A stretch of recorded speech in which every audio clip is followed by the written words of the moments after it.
one side in library corner while we do the register. So I sat there behind this screen of books away from the other kids, and I read the whole of do you remember Barber Papa? They were French picture books for kids about these globular people in a family. And they were very funny.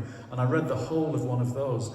And when I got to the end of it, the teacher came in and said, "Paul, would you like to join the rest of the class?" And my heart broke. Because I'd thought until then that school would mean all the kids sitting through there and me sitting in the library, reading what I wanted. And I realised then that my whole life was going to be a process of trying to get back to that golden moment of sitting in that little library by myself with all the books in the world to choose from, and that everything else would be an encumbrance. And the rest of school certainly was that, in the way that you are forced to specialise early on, which is still ridiculous to me. You choose these subjects at these very young ages, and so you close out things. You're either a scientist, or you're this, or you're that. And that always seemed stupid, because I was interested in everything. What I wasn't interested in was sitting with a whole lot of other kids. I was never bothered about that, unless they were my kind of friends. But I hated being a kid, I think, on the whole. I couldn't wait to grow up and do exactly what I wanted. Because I knew what I wanted to do. I knew I wanted to write and draw. And I found my diaries in recent years. I've always kept a diary. I could talk for an hour now about journals and keeping journals and how you do it and why you do it and my obsession with them. But I did it from an early age. I've lost some, which is a shame. But I found this one from being 12 that talked about snow days at school, my favourite kinds of days, where you would go out sledging for part of it. School was closed because all the pipes had frozen and burst and the rest of it. And I would go out sledging and playing, snowballs and things, but my diary records, at the age of 12, in the morning, every morning, away from school, I would write my literary novel, my memoir. I was 12. Every morning, and in the afternoon, I would start work again on my Doctor Who book, my current Doctor Who book, because there was always one on the go. And when I found these journals, I was in my mid-30s, and I realised my life had never changed. I still had the same pattern to my day. And that's what I mean about kind of winnowing everything out until you get this kind of purity. This is how I want to spend my days. I want to write this kind of book this time of day, and I want to go on and do these ones in the afternoon. And my life still hasn't changed. So that's, apart from anything else, I don't need the fame and success that lots of writers I know do have. I'm just happy to have days that are organised by me, days that I spend the way I want to spend them. That seems the most important thing. And really it's down to my mum. My mum had me very, very young. She was 16 and got chucked out by her family. And she was the one, she had no education. She told me I could do just what I wanted. She told me that from very, very early on. And it's the most important thing you can ever tell anyone. That kind of confidence instilled in somebody is crucial. So long as it doesn't turn you into an arse. I know lots of overconfident arses, and you find them in the world of writing quite often. And I would never want to be that. I think you've still got to have your humility and sense of humour and all of those things. And you'd be amazed at how many writers really aren't like that, who are full of themselves. That's the phrase we use in the Northeast. People who are full of themselves. And I hope I never turn into that. I have met a lot of writers over the years, I have to tell you, because I stayed in education and I ended up teaching creative writing professionally until now, basically. But I did it full time for a long time, and it meant that I met a lot of people and saw how they behaved and carried on. I've just started to write about it, actually, about those moments when I was in my 20s and 30s. I taught at the University of East Anglia, which was, for a good long while, it was the place to go and do creative writing, because it began in 1970 with Malcolm Bradbury, and it was the first MA course in writing in this country, based on the American model, because they'd had it for years and years, that kind of teaching. It wasn't, it was the first twinned with the Lancaster MA. Everyone forgets about the Lancaster one. because it's in the north. And all this stuff is about the south, because they had the connections with Literary London. I did the course in Lancaster at the age of 21.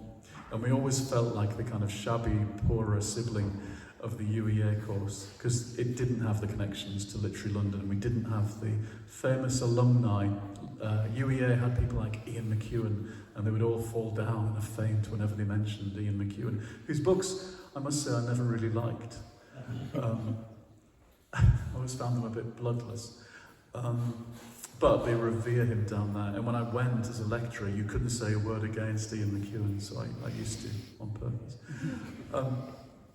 And that was, to be given that job, or to go for that job, was amazing. But it meant that I was inside this world of writers and seeing how they behaved. In fact, I just recalled recently my second day on campus, at the age of whatever it was, 27. They said, right, you're in charge of tonight's reading, and you're taking Ian Banks out for dinner tonight. It's my second day at work. And so I introduced him, and it was a huge audience, and we sat in a restaurant till 3 in the morning while he drank whiskey and tried to make me drink whiskey. It's filthy stuff. But he told me about his life and his way of working. And those are the real conversations, I think, when you're moving into that world and thinking about writing, when somebody says, this is how I live. And he told me he wrote for 6 weeks of the year, and that was it. The rest of the year he played with his toys. He had motorbikes, and I think he said a jetpack that he flew around on, but I might have invented that. But he had all these kind of mechanical and technological toys, and he spent his whole life had been working towards this point where he could just play with those, and he would write his novels 6 weeks of each year, and that was it. And he was mega successful, and everybody loved him. So I hated him.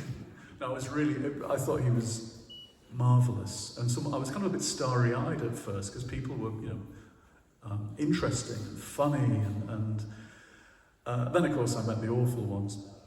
And so I became less starry-eyed and less, and I guess more cynical about writers and how they are. But also I was a observer of how they behaved, something that had been with me since I was a kid. And to go back to childhood for a second, that's what I did. I sat and observed everybody around me, and that to me is the most crucial part of any writer's education, to be the child that sits at the kitchen table. For me, it was very genderized, because it was the Northeast. The men were in the living room watching football and not talking to each other. And that's what they did. And they were occasionally brought cups of tea and a sandwich, ham and peas pudding usually, which you can't get anywhere else. Everyone's silent about peas pudding. Wherever you go in the Northwest and you mention peas pudding and they're just like, But say that in the Northeast and it's like, an elixir. Anyway, the men sit eating and drinking and watching the telly. The women sit in the kitchen telling tales. And that's what I got used to. My earliest memories of watching my nana, my big nana. I had a big nana and a little nana who hated each other and never met. Apart from family weddings, birthday parties. I was going to say crucifixions. I don't mean that, do I? Christenings, family crucifixions, and funerals. This is, I shouldn't be doing this in a church. And they would fight. The two grandmothers would fight. I mean, proper kind of grabbing each other's hair. My little nana wore a wig and it always flew off. Hairpins everywhere. And, and so I would listen to this stuff. So there was Big Nana's side, and that was quite puritanical and quite, not snooty, but people used to ask, why does your Nana behave like the Queen? And she'd kind of, have a bag like that over there and look down her nose. And so that was quite judgmental gossip, which is hilarious in its own way. My Nana and all of her daughters, and I would listen to them. And on the other side, my little Nana, who used to sing in working men's clubs as Shirley Bassey, and she'd have her side of the family, and the gossip was quite a bit more racy, and they'd be drinking at home and smoking, and it was very gossipy, and they'd be up late, and I'd listen to them as well. So all of this went in very deeply, very early on. And I would regurgitate this stuff, which they weren't expecting. So I'd be writing things down, I'd be memorising things, and eventually I'd be tape recording things and play them back. And they'd all hoot with laughter and I'd say, erase that immediately, because it was full of contentious stuff about each other and could cause a lot of trouble. But at the same time, they loved it. But that is the hallmark, I think, of a little gay kid listening to women.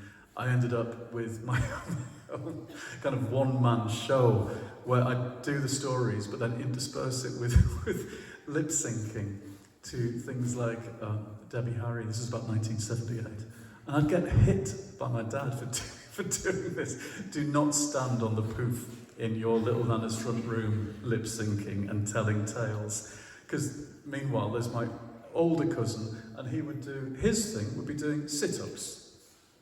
Oh, it's not the most entertaining thing in the world, but it was butch, and they'd all rather see me doing that, apart from my little Nana, who loved what I was doing.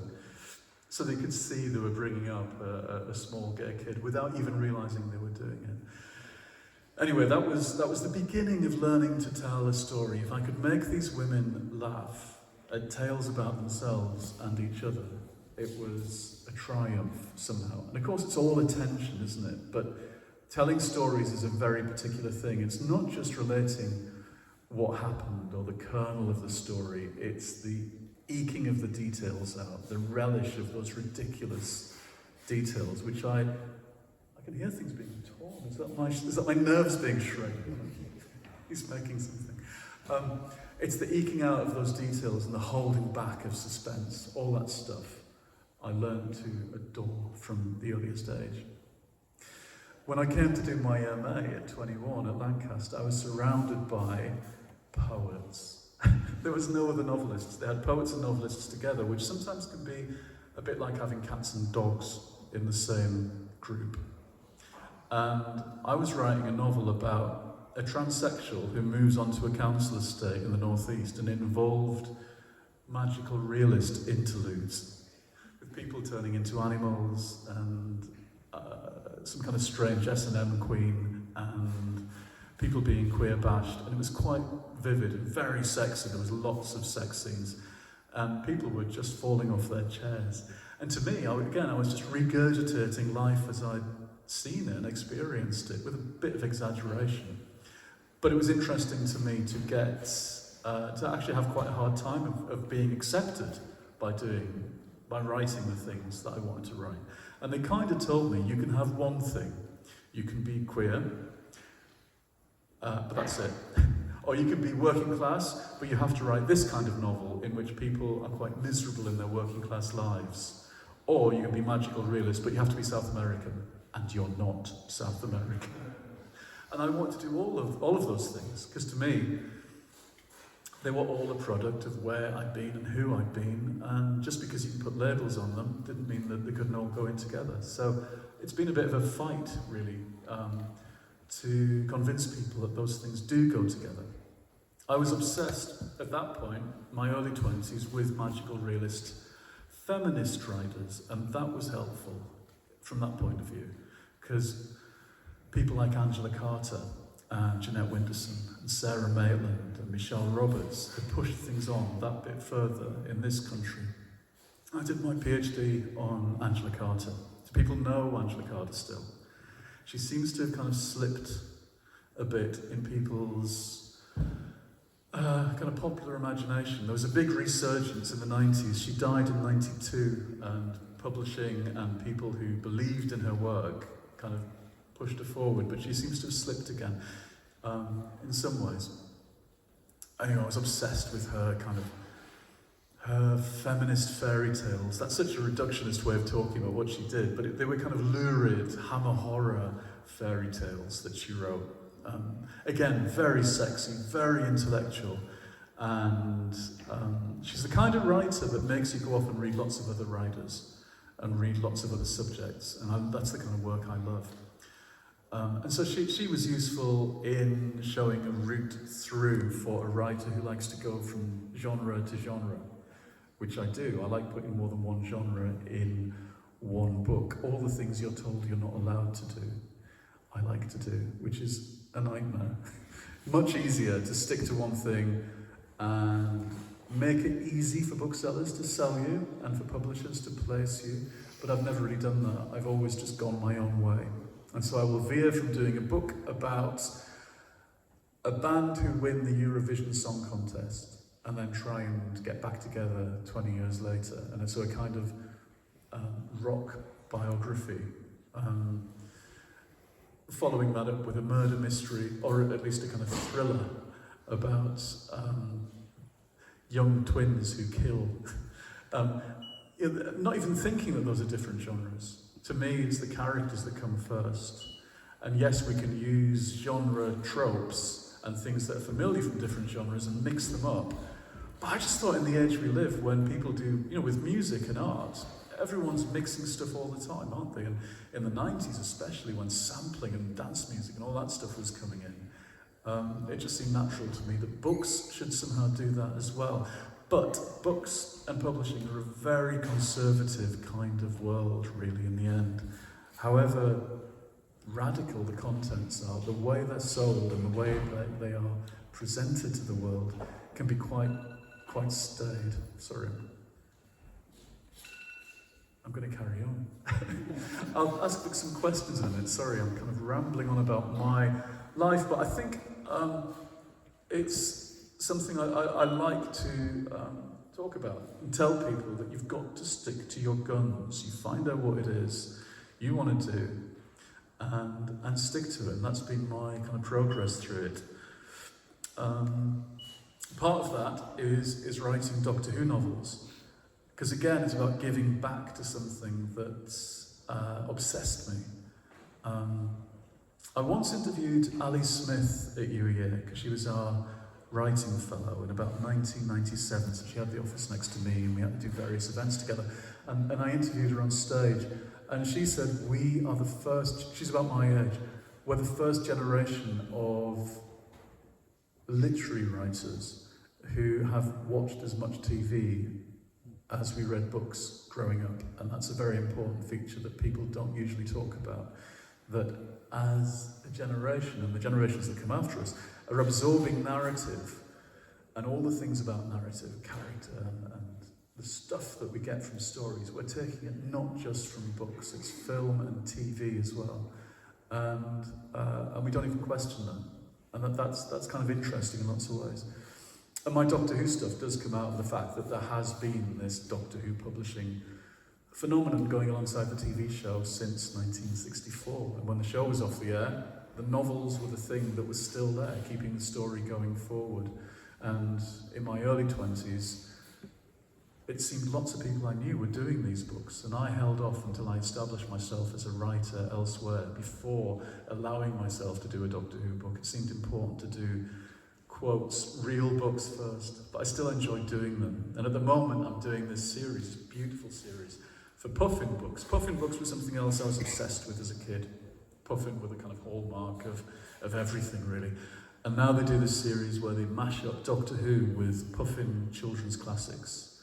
And a friend of mine, Jack Rayner, did the first two in this series, and as soon as I saw Jack doing books about Camelot and one about Oz with Doctor Who, I was like, right, I've got to do that. And I muscled my way in, and I've been doing one a year for the past 4 years. I've spent each autumn doing Doctor Who adventures with Alice in Wonderland or Dracula or Robin Hood, and it's been just blissful. And again, back to my being 12 years old. The mornings are for memoirs, the afternoons are for Doctor Who, which sounds utterly self-indulgent, but I do think the habit of writing novels is blissfully self-indulgent. It has to be all about you, because if you think about the age we live in, when books are sold so shabbily, when you look at the kind of fancy bookshops, you can buy them by the yard. This is a copy of this. If you like this, you will like this. And they're turning things out as if we've already got AI writing the books. You know, things are cloned quite a lot and semi-digested. You know, things are unimaginative, and that's what I really can't bear when you see things that all look the same. thrillers have dark blue covers with yellow writing on the front. Sagas look like this. They have a woman in a shawl with cobbles behind. And that's what they put on the covers of mine as well. And I think it's wrong. I think I like things that stand out as a bit more individual, as coming from just one person. That's what I think books have to be, just the product of one singular person. And I think that's what we've got to fight to stay as authors. And also as readers, I think being chivied about, if you like this, you will like this, as if algorithms rule everything. I used to love it when Waterstones had all the new releases out. Do you remember that about 30 years ago? You'd have everything that was out that week. Now you get just a handful, and our choices are kind of limited all the time for us. So I think, even as readers as well, reading itself is a creative act, because what we read makes us, I think. Okay. Can I take any questions? Does anybody have anything to ask?